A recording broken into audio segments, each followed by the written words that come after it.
Reading the Ten Commandments this morning, I came to Exodus 20, verse 6, which is in the middle of the graven image command against graven images. Exodus 20, verse 6 refers to God as, quote, showing mercy unto thousands of them that love me and keep my commandments. 2 points I never really realized that were packed into this verse. It refers to those that love God as keeping his commandments, and that goes well with John 14:15, where Jesus said, if ye love me, keep my commandments.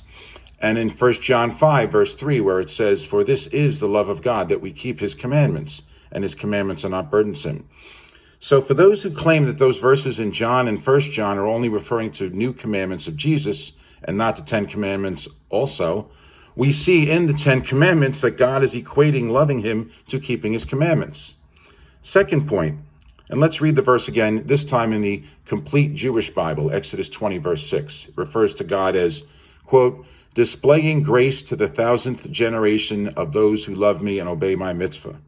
So what does it mean when it says that God is showing mercy unto thousands of them that love me and keep my commandments? Could that help explain another verse that a lot of people have problems with?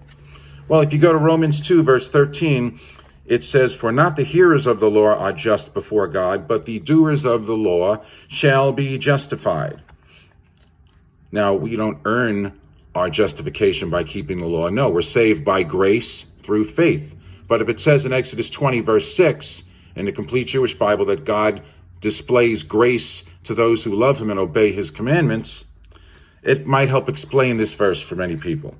So while the doing of the law, the keeping God's commandments doesn't earn us our justification, you will receive grace and mercy from God if you do keep his commandments. And what better grace and mercy from God than to be justified by faith? One final point. On this first day of the Feast of Tabernacles, let's keep in mind that we may be the only Bible that most people read. That's a kind of a scary thought, isn't it? Our example is the only Bible they may read. Have a blessed Feast of Tabernacles. Peace all.